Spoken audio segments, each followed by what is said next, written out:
pocas cosas de las que, como dice el apóstol San Pablo, siento que yo puedo hablar sin hacer obviamente alarde innecesario, es de mi compromiso con el estudio, de mi dedicación a estudiar y a ser buen alumno.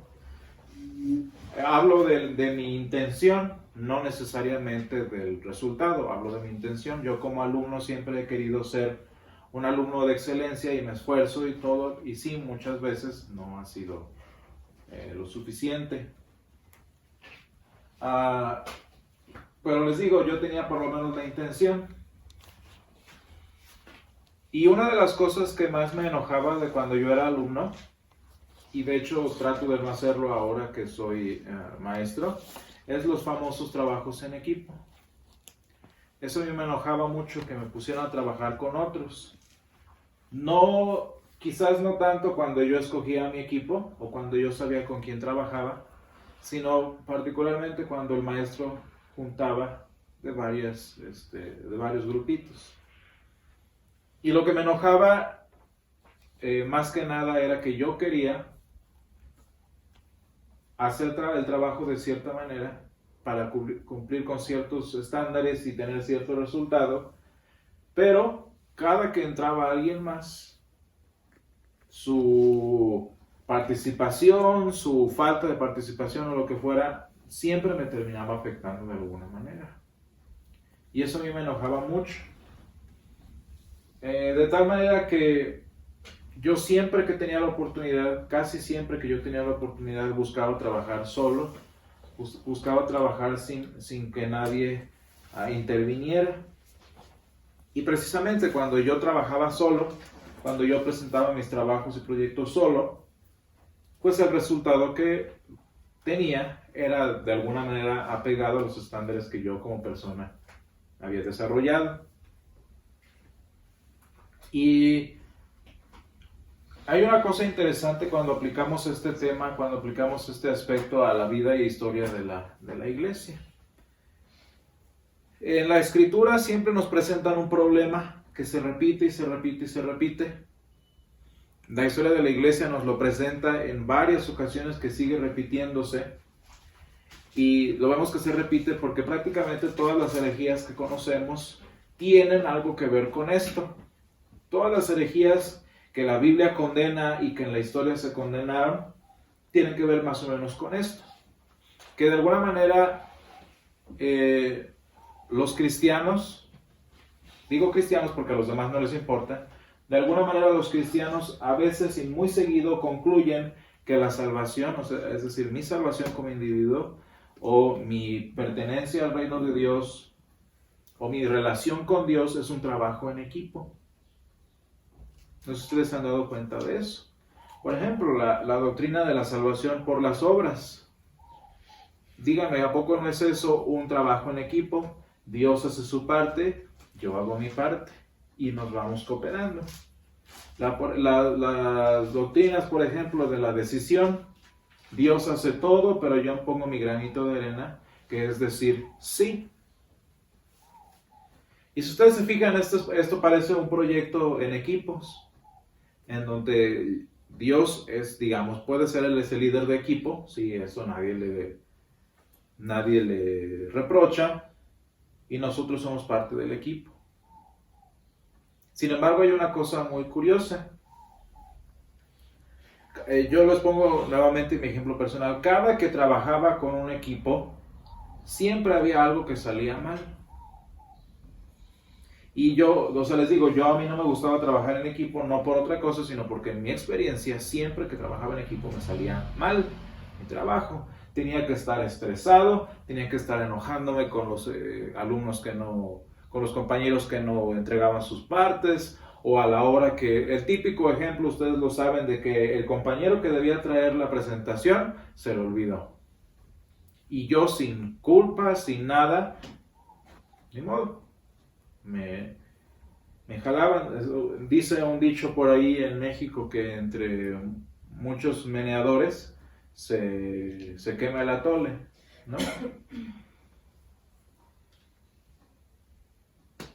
Y les digo, imagínense ahora, si esto sucede en trabajos de escuela, imagínense cómo pasa en el asunto de la salvación. Imagínense una cooperación de nosotros con Dios. Hay muchos que piensan que nosotros debemos, tenemos y podemos cooperar con Dios para que al final de cuentas de nuestra salvación, quien sugiere que yo tengo y puedo cooperar con Dios, es que no se han dado cuenta que son unos incompetentes para salvarse. ¿Qué es incompetencia? ¿Qué es ser incompetente? Simplemente es no tener la capacidad, no tener el poder, no tener la habilidad de hacer alguna cosa. Y entonces cuando yo pienso que puedo ayudarle a Dios es porque no me doy cuenta que yo soy un incompetente para hacer eso. Ahora imagínense, si nosotros somos incompetentes, ¿cuál sería el resultado final si verdaderamente nosotros cooperáramos con Dios? En los controles de calidad, por una milésima que no salga bien, valió. Imagínense que Dios hace el 99% del trabajo de nuestra salvación y ese granito es imperfecto. ¿Qué pasa con toda la ecuación? El Señor es el creador de las matemáticas y las ecuaciones son exactas. O lo sacas bien o no lo sacas. Entonces imagínense si el Señor nos confiara ese granito. La única manera de que saliera bien es que fuéramos competentes y no lo somos. Eso es por una parte. Y por la otra, el sugerir que yo necesito cooperar con Dios es concluir que Dios no puede solo. Mientras más competente me creo yo, más ineficiente es Dios. ¿Se han puesto a pensar en eso? Yo les pregunto, si cooperando con Dios puedo ser salvo, ¿al final de cuentas necesitaré a Dios? ¿Dios es necesario? No. Porque mal y lo que ustedes quieran, pero al final sale. Fíjense lo que es, cómo es nosotros meternos en este trabajo. Y si abrimos nuestra Biblia allí en Mateo 3, tenemos la predicación de San Juan Bautista. Este pasaje es paralelo con muchos otros y ojalá algún día puedan leerlos todos juntos, pero sale de una manera muy interesante el sermón de San Juan Bautista. Fíjense cómo San Juan no se la anda con rodeos. Y uno esperaría que, por ejemplo, en el versículo 7, uno esperaría que San Juan estuviera feliz de que al fin vienen los fariseos, de que al fin vienen los pecadores. ¿Y cómo les responde San Juan? O sea, les dice, ¿quién les enseñó a oír? ¿Saben qué lenguaje está usando aquí más o menos? Como cuando en el desierto se levantaba una piedra y las serpientes se escabullen para esconderse otra vez. Ese es el lenguaje, esa es la idea que San Juan está platicándonos en este pasaje, San Juan Evangelista digo. Entonces cuando San Juan Bautista habla y dice este tipo de cosas, uno se queda, ¿y luego? O sea, como que ¿por qué reacciona así San Juan Bautista? Y es que, hermanos, así como nos explica después el mismo San Juan Bautista, todos estos fariseos y saduceos venían a cooperar con Dios. Venían confiando en lo que ellos como individuos podían aportar. En la cabeza de un judío, es decir, un fariseo o un saduceo, ¿qué era su granito de arena en la ecuación? ¿Qué era lo que ellos ponían, lo que los hacía dignos, lo que los hacía competentes, lo que los hacía capaces? Vean allí el versículo 9, ahí nos explica San Juan. Dice, no piensen ni digan dentro de ustedes mismos que a Abraham tenemos por padre. ¿Qué los hacía capaces, qué los hacía competentes de cooperar con Dios? Según ellos, el que eran hijos de Abraham. Y de alguna razón en su cabeza, el ser hijos de Abraham los hacía capaces de ayudarle a Dios a ser salvos. Y fíjense, por eso venían muy confiaditos a hacer su parte en el gran proyecto. Yo como hijo de Abraham tengo el poder y la capacidad de venir y ayudarle a Dios. Bautízame. Y fíjense cómo dice aquí el bautista. Dice, yo les digo que Dios puede levantar hijos de Abraham aún de estas piedras. Una de las cosas que a mí me gustaba de hacer mis proyectos es que yo lo podía personalizar. Yo podía hacer con el proyecto y modificarlo y cambiarlo de la manera que yo quisiera. Y eso es lo que más me gustaba a mí. Que si algo no me estaba gustando en el proceso, simplemente lo modificaba y terminaba como lo que yo quería. Cosa que no pasa si tengo que estar convenciendo o juntando cabezas para que hagan lo mismo que yo. Y fíjense lo interesante de que el proyecto de salvación sea del Señor únicamente. Cuando el proyecto de salvación es del Señor únicamente, Él puede hacer con ese plan lo que Él desea. Él puede hacer con ese plan y extenderlo a quienes quiera. Él puede incluir a todos cuantos Él desee, porque es su proyecto.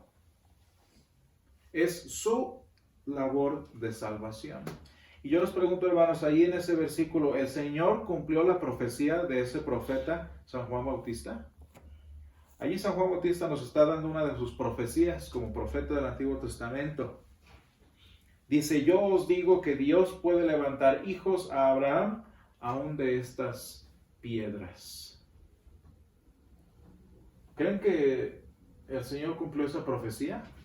Dice, incluso de estas piedras el Señor puede levantar.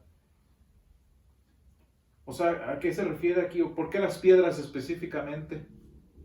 Porque es obvio que de una roca no puede haber un hijo de Abraham. Es imposible. Porque ¿qué tiene la piedrita para aportar?